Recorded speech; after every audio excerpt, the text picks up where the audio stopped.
So as Lisa mentioned, my name is John Meredith. I'm one of the trainers here at Sumo Logic, and glad to have you guys with us. As we mentioned, as Lisa mentioned, if you have any questions while we're going through this, feel free to put it in the chat box, or if you want, you can unmute your mic and ask your question directly. Our focus is going to be I've been here for 4.5 years, a little over 4.5 years. And in those 4.5 years, there's some things we used to teach that we don't seem to teach anymore.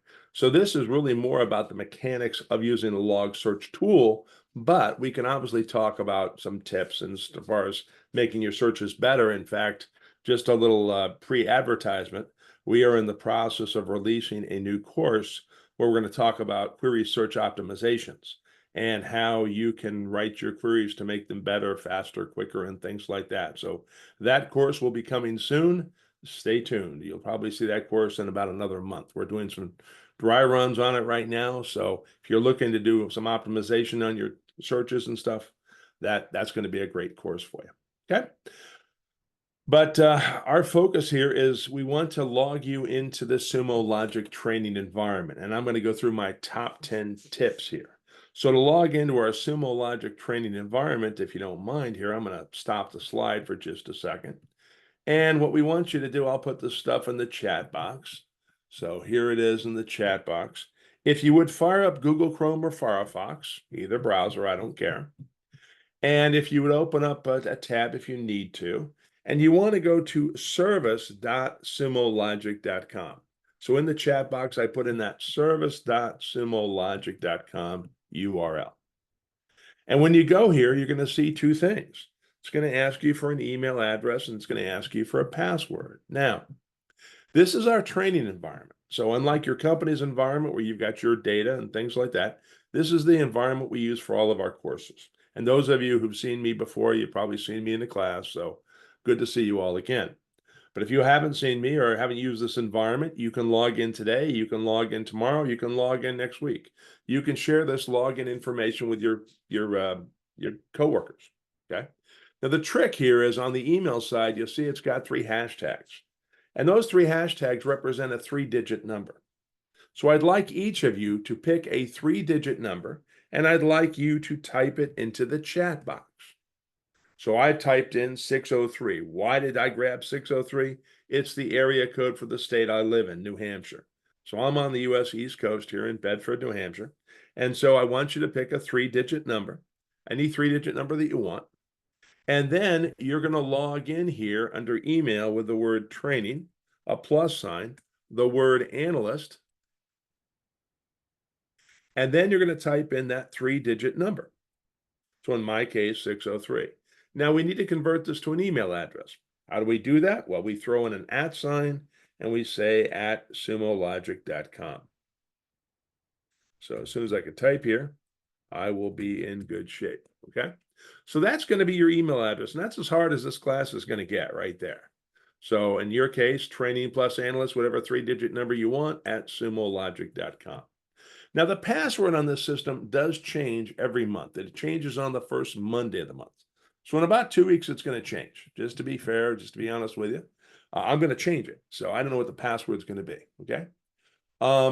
Prem asked if we can enable the copy option from chat. Lisa, I'm not sure if you can do that or not, but we'll see. I think Okay, that's actually. I'll try and figure it out. Sorry about that. No problem. So here I've enabled it so you can see my password. And the current password for all of our accounts is the word fun, the word learning with a capital L, an @ sign, and the word sumo with a capital S, and the O is actually a 0. So it's FUN, capital LEARNING, @SUM0.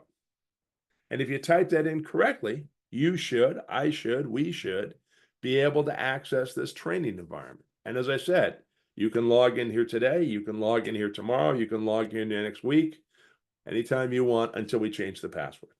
Okay. And as Lisa pointed out to you, that in this environment is where you could access those recorded live trainings. But I'm sorry, the recorded live trainings, the Meet the Experts section. But I'll show you that a little later on. So here we are in our Sumo Logic training environment. And again, if you want to log in, love to see you here. If you're having problems logging in, please let me know. So please raise your hand, or otherwise, actually, don't raise your hand. Just type something in the chat box. If you're having a problem logging in, I would like everyone who is logged in, I'd like you to raise your hand.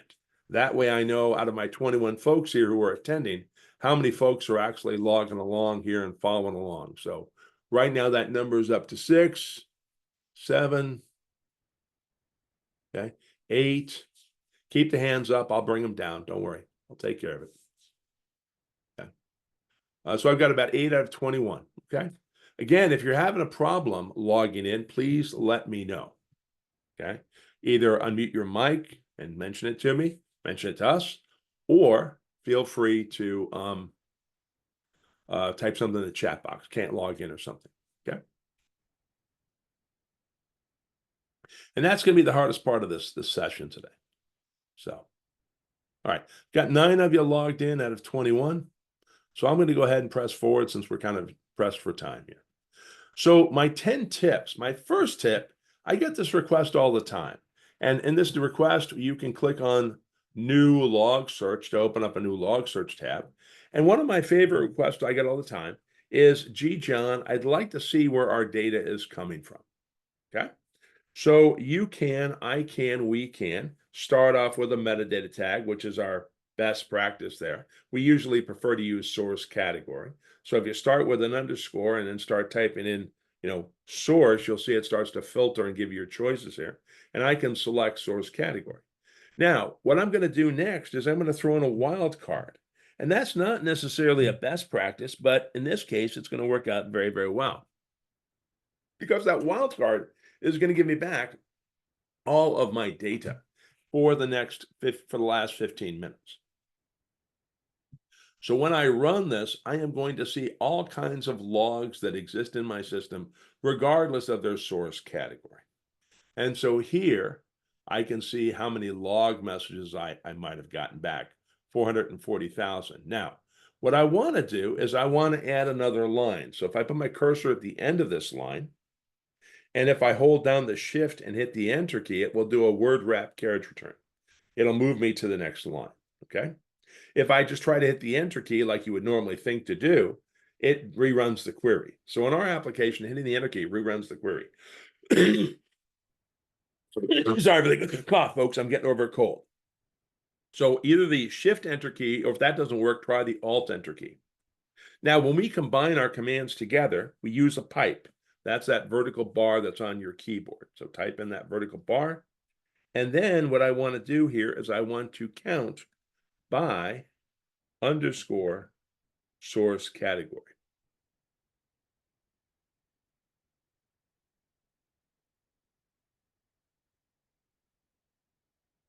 And it helps if I can spell. So now when I run this, because I'm doing some sort of a count or sum or min or max, I now get a listing here on the aggregates tab. And again, when you do an aggregation operator, you get an aggregates tab. And now I can see all the different data sources that we have, data source categories. Or if you wanted to do this by source, you could just make an underscore source, whatever metadata tag here that you want. And then just to finalize it up, when you have these results, down here at the bottom, you can click on the count column and you can sort it in either ascending or descending order. So there it is in ascending order. There it is in descending order. So now I can see out of these 400 and some odd messages, how many are coming from each of these different source categories. So my hope is that makes it very quick and very easy for you and I to understand where your data is coming from. Because like I said, I get that request all the time when I'm teaching class. Any questions about that tip? All right. Let me take out this second line. So tip number 1 is, how do I find out my data in my source category? How do I find out what data I've got? Okay. The second thing that I get a lot of requests for is that in Sumo Logic, when I query for data or whatever, query for a specific source category or whatever, we can add keywords to filter on specific things. So as I'm looking through my 400 and some odd thousand messages, If I want to find all the messages that maybe have the word Microsoft, I can just type in the word Microsoft. And it doesn't matter if you type it in uppercase, lowercase, proper case. For example, you see here, I see Microsoft written here with a capital M. Won't make any difference how I type it in. And now this will filter and show me all the messages that have the word Microsoft. And you notice I'm down to about 6,000 messages. So you can use these keywords to help filter your data down. And that's a good performance tip, by the way, using these keywords. But the question I got in class once is, John, when I can search for Microsoft and I can even use wildcards to search for things that begin with Microsoft or whatever. So I could type in MIC and then put in a wildcard at the end of this. And again, I can sit there and see anything starting with MIC. Let's see, why is it not doing that? Oh, I know. Hang on. Just humor me for a moment. Okay, I'll have to play with that one for a second. Sorry, guys. Now the point is that what I got a request from a student who said, okay, John, this is great, but what if I want to find that star? How do I find a star in a message? And that's really simple. If you want to find a literal star, you put that star inside of double quotes. So now if I type in source category equals star to show me all my data, and I want to look for a literal star in there, I put that inside double quotes. And now when I run this, it will show me and highlight those messages that somewhere in them have the star character. So I can go through here and like I said, it will should highlight where that star character is. So if you're ever looking for a star character, this can be very, very handy and helpful for you. Okay. So that's my second tip. Okay. Any questions so far? As some of you might know, I hope you all know that you and I can create a query right in the middle of a dashboard. So you and I can open a dashboard here and we can decide if we want to create a pie chart or a map chart or a time series chart or whatever chart we want. And I'm going to grab time series and we can start creating a log query right here. Or if you want to create a metric query, you can change it to metric query or a tracing transaction query. But for our purposes, we're going to focus on log queries. Now, the problem is this: when you do something that we expect you to do, like type in a metadata tag, and then you want to type in the information that you want, Apache/access, whatever, so I can see my access logs. When you run this query, it proceeds to balk at you. It proceeds to tell you that the query must have an aggregation operator. And so the way to get around that, at least temporarily until you get your query more well-formed, is you can add a line and just type in count. Add a pipe, add a line, count. And now you'll at least start getting some results. Now, I can go down here and shift to the table and see what my results are. I'm seeing a basic count here. Because what happens is that this dashboard displays the aggregates tab. So when I did that aggregation by count by source category, that's what the dashboard displays. So a lot of times I find it much easier to build my query in the search. And then once I add the aggregation operator,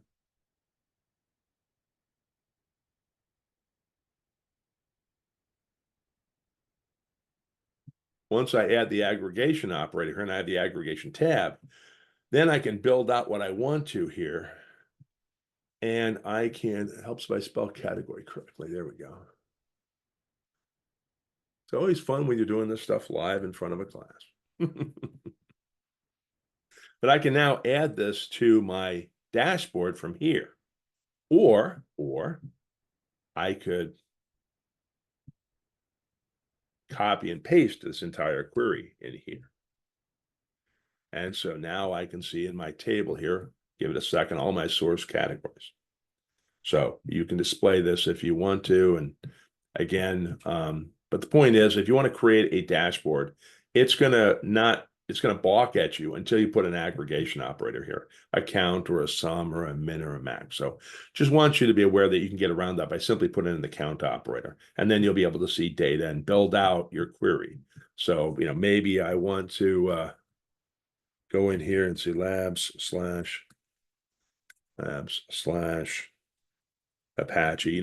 You pick whatever source category that you want. And then if you need to here, you can filter by or parse or whatever. You can add a where clause to filter data, status code.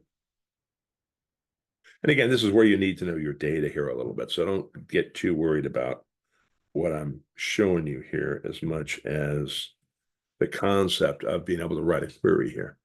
A status code matches double quote. Notice when we type in a double quote, by the way, it automatically adds the any double quote. That's kind of nice. So now I'm looking at where my status code matches 400. And again, I removed that count operator. So let's add it back in. And I want to count by, in this case, my various status code, excuse me. So here I'm seeing my 400s. So here I can see my various count of my 400s. And again, I could display this if I want to here as a table. I could display it as a bar chart. I could display it as a column chart. Very easy to kind of move it around. Okay. So building a query in a dashboard is not a hard thing. It's just that you got to put a count statement in here or some statement to get past that. Okay. Number 4.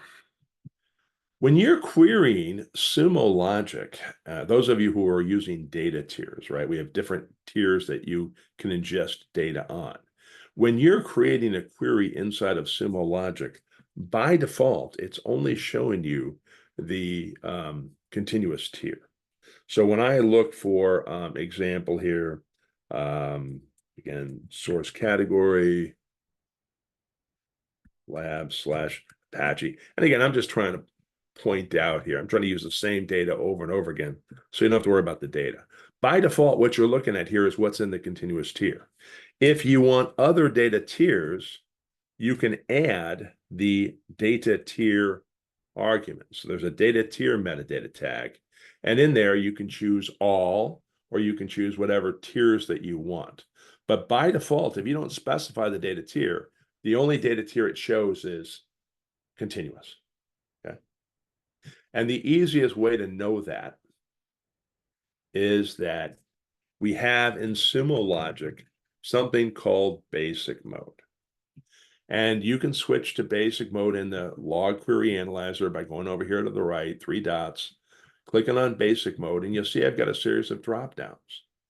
And here in my filter, I can say, source category equals, and again, I could go out here and specify, my labs / Apache / access. Did I make any more typos today? Okay, let's try labs. There we go. There we go. Okay. But by default, you notice it says continuous up here. And so it's only going to use that continuous data tier. And again, if you want to change it, you can add all tiers, or you can specify what tiers that you want. Okay. So I just want you to be aware of that. When you're running a query and you're using ingest billing, again, it's going to sit there and show you by default only the continuous tier. So you may want to use that data tier command to show other things. Hey, All right. John. Yes, ma'am. Okay, 2 questions. One I answered in the Q&A. Okay. And I believe I answered correctly, but if you could just look at that. Sure. And then let me know when you're ready for the other question. Okay, hang on a second. Okay. Okay, go ahead. Okay, so the other question is in the chat, and it's, how do you know if your org is using data tiers? Good question. Number 1, when you go into basic mode, you'll see this data tier option. Or if you're in advanced mode, you will either see or not see when you type in underscore, you'll either see data tier as a tag here or not. If you don't see it, you're not using data tiers. Okay. Now let me qualify this and let me put some background around it. For those of you who are existing customers of Sumo Logic, and you got Sumo Logic say 6 months ago, you're definitely right now using data tiers. We charge by ingestion, and you can specify when you create a partition what tier you want it to go to. So you're, as an administrator, you can define what tier you want your data to go, because we charge less for frequent than we do continuous. We charge less for infrequent than do frequent, but we also provide less resources. So there's a reason to use specific tiers. Now, we've decided that whole model is just kind of confusing for our customers. And so about 6 months ago, we introduced the no ingest cost model. And so now we don't charge you by much data you bring in. We charge you by your queries running in storage and things like that. But the point is that removes this data tier thing. Mhm. And so that's how you can find out. So, James, I hope that answers your question, sir. Apologize for the dog barking in the background. Okay. Good. All right. So the next tip I have for you, if those of you who've been using Sumo Logic for a while, you might have noticed that we made a change maybe about 8 months ago, 6 months ago. I can't remember when. But now you see in this histogram all these lovely colors. And you're like, where the heck did these colors come from? And what do they do for me? Well, we had an ask. We had a request from customers who said, Sumo, we'd like to be able to very quickly see our error messages or see our information messages or see our warning messages. So now, as you bring your data into Sumo Logic, we analyze those messages and we realize which are error messages, which are information messages, which are log messages, and so forth and so on. And we show it to you in this color scheme of this histogram. So as I'm looking over the last 15 minutes worth of data here, I can see that in the last minute, here's how many messages I have of each type. If I go to this minute, I can see how many messages I have of this type. But more importantly, here in the histogram, I can click on error, and now it changes and filters out and only shows me my error messages. This is really cool. This makes it very easy for you trying to troubleshoot an issue and you're looking at your errors. I want to see and follow this string of errors to see what's happening. Or maybe I want to look at my debug messages, and you can click on debug or warn messages, whatever you want, and you can see these. Now, if you want to deselect this or not select this, just click on whatever you clicked on to deselect it. So again, you click on it to select it, you click on it again to deselect it. And then as you look at these messages, you'll see the different color tabs here to indicate what kind of message it is. And most of them fall into the other category. But this allows you and I to very quickly see those messages and be able to run through those messages very quickly.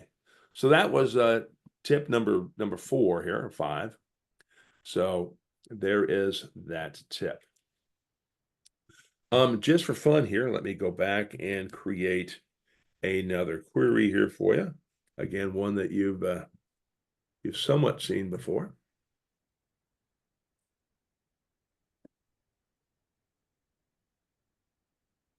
So basically what I'm looking at here is my Apache access logs, and I'm looking here by my status. But you notice here, I've got this time compare. And so one of my tips for you is, what is time compare and what can you do with it? Well, with time compare, you can specify you want to look at data from a previous time frame. So maybe I want to look at data from an hour ago. You can go up to time compare and add and say, look, I want to go at time compare minus 1 hour. So here's my current value. Here's what it was an hour ago. Here's my current value. Here's what it was an hour ago. And again, I can continue to add in here more information. So this is very, very easy by clicking this button to be able to compare what is current and maybe what was a day ago. And obviously you can see how we magically do that. When you click on this button, or you select one of these values and click on this button, you'll see it automatically just puts this line in. And so that's, if you want to compare your data with other time frames, that's a very easy way and a very powerful way to do that. And that's one of our 10 tips. Any questions so far? Yeah, John, there was another one for the log levels. When you were clicking on error, could you also click on another topic too, like debug, or can you do two at once? Yep. Good question. Let me just go back here and recreate that real quick. Sorry. I should have kept these tabs open. It would have made it a little easier. And that way just leave the code in there. So you'll find that I can't click on multiple tabs here. It only lets me do a single select. But here in my log level, there's a field down here. Let me turn this back off. Here, there's a metadata tag down here called log level. And you and I, just hang on a second, stay there, log level. If I click on it, here I can see my log levels as well. And if I want to, I can click on that, and you'll see that it adds my log level equaling error. And if I want to, or where log level, I'm sorry, underscore log level equals warn. So you can actually add an error clause and get this done here. So bear with me a second. Tell you what, let's try this.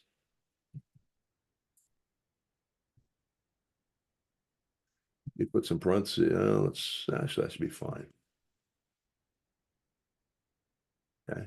So here I can see my error and my warning log levels. I should be able to see my error and warning levels.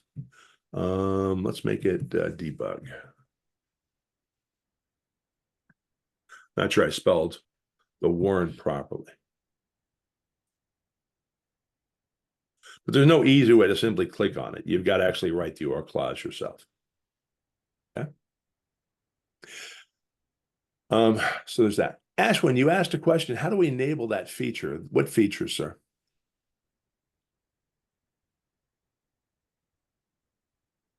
Error info and stuff like that. That should be part of your product. If you go in here, that should be part of your Sumo Logic product. If you're not seeing it, please reach out to your support team. So put in a support ticket and see it, because that's something we put in the product, I want to say about 8 months ago, and it deployed to everybody as far as I know. Mm-hmm. So there you have it. All right.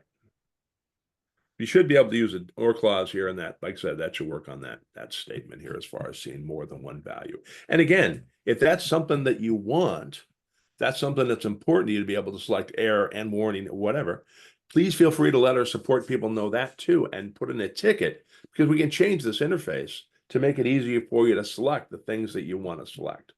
Okay. So I just want you to be aware of that. All right. We talked about time compare here. Like I said, time compare exists only when you have an aggregation tab. So sometimes you'll see time compare, sometimes you won't. Sometimes you'll see log reduce and log compare, but this time compare is one of those features that a lot of people just don't seem to use. And in my mind, it's really a great feature. Now, another example is when you run into a long query. So I'm going to go out here and I'm going to go ahead and grab a long running query here. This is for fun. So this query looks something like this. It's a fairly long running query. I'm not going to get into it, but obviously it can take some time to run. If a query takes a long time to run, particularly if I say, look, I want to see the last 7 days worth of data or last month worth of data, this is going to take that much longer to run.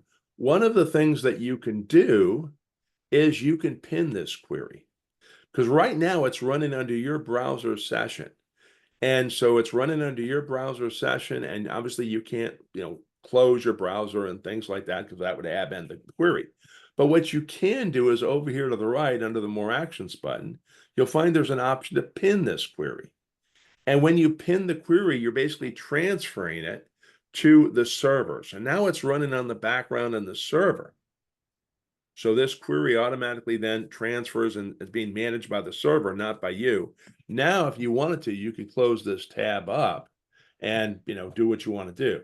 Now, any pinned queries that you have, if you click on the recent area, so this is your navigation panel, in case you didn't know. This area up here is your navigation pane. This area is the main menu. Here's where your shared library is. Here's where your personal library is. And if you create anything, it's going to go in your personal library. Here's where you can bookmark things as favorites. So I can take this folder here and click on the star, fill it in. It's now part of my favorites.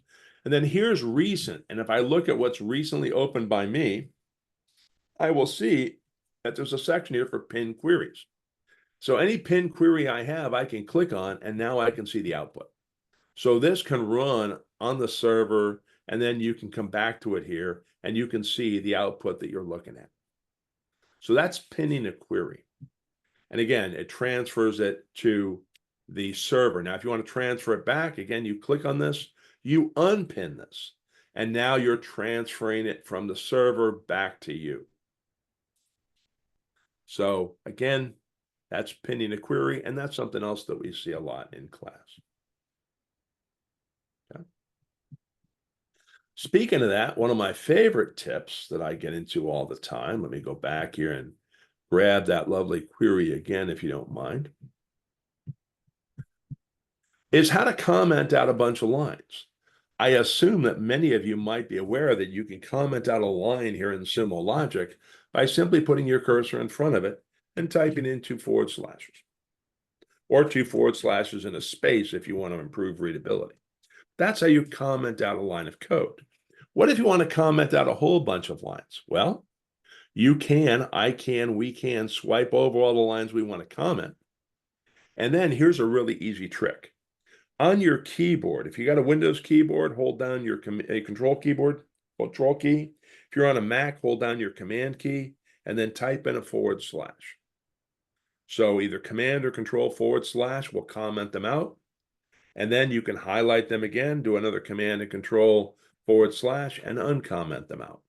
So if you want to comment out a whole bunch of lines, it's as easy as a keystroke.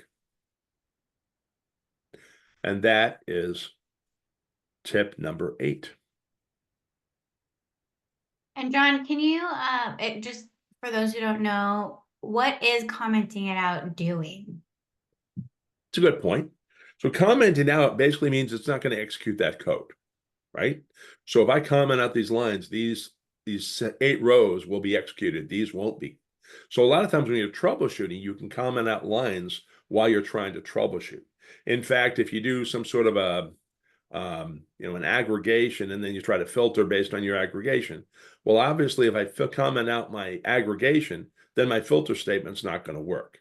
So a lot of times when you comment something out, whatever line you comment out, anything beyond that line will probably be affected. So you're probably going to want to comment that out as well.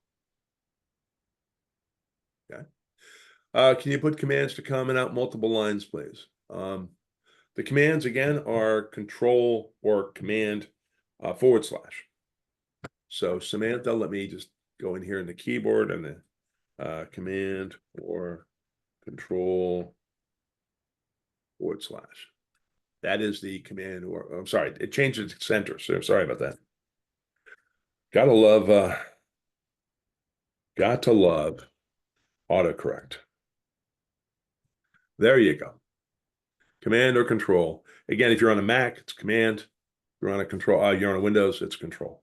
And that's how you can comment on a whole bunch of lines. Swipe over them, command or control. So there you go. All right. Any other questions I'm missing so far here, Lisa? Not that I see. Okay. 2 more things. One, in Sumo Logic, when you open up these log search tabs, or you create a brand new log search tab, to the right of the log search tab, you will notice that there is this little drop down, this more action button, these 3 vertical dots, and you'll see this 3 vertical dots on a lot of our product. But over here, there's a section called cheat sheet. And if you want to quickly learn Sumo Logic, you can click on this cheat sheet and it takes you into our documentation. Now, our documentation, you can make it with a dark background or a light background by clicking on this icon.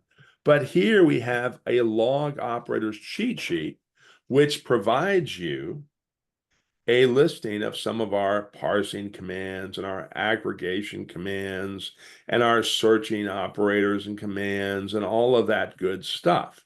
Now, what would be really cool is if we had a PDF version. And if you go to the top of this, you'll find there is a PDF version. So you can print out this and you can share it with your colleagues, and you can, share it with the people that you care about at work to help them use Sumo Logic better.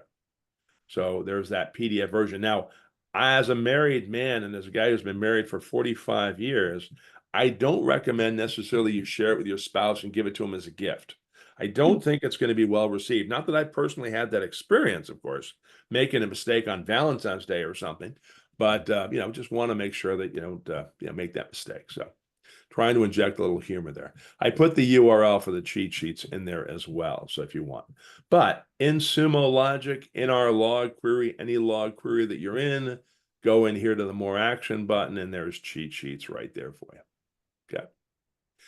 And then my last and favorite feature of Sumo Logic is that until I close my browser, it's been kind of keeping track of all these tabs and all these queries. In fact, if I go out here and say I click on this and I close all these other tabs by clicking on the three dots, the More Action button here, I can close all the tabs, and I'm like, oh man, I wish I had that one tab back. Well, it's not a big deal, because if you click on this little log icon here, this little orange icon or red icon, you'll see all of the previous queries that you've created until you close your browser. Once you close your browser, this stuff is gone. But as you're in your browser, you can go back in here and you can select whatever log query you want, and there it is, available for you in your history. So that's a little feature a lot of folks don't know about. And so those, folks, are my top 10 log searches. How to search all source categories, how to find a star, which is a wild card for us, in your text by putting it inside double quotes, how to build a query in a dashboard, what data tier am I using? By default, it's continuous. Okay, you want to specify if your data is in a different data tier, you want to specify it, otherwise you won't see it. What the colors in the histogram and what do they mean, and how can I play with that? How can I use that? Using time compare and what time compare can do, let you see other time frames. So I'm looking at my data now. What about my data an hour ago or a week ago or whatever? Pinning a query. So if you have got a long running query and it's just kind of hanging out there, you can pin it. Now it's being managed by the server. Now you can close up your browser, you can go home, whatever. Multi-line comments with that command or control slash. And then, of course, we have a cheat sheet that you can use. There's also a metric cheat sheet if you use metrics. And then finally, where are all my old queries? They're right there under the little orange log query symbol on the left side. So that's my 10 best tips.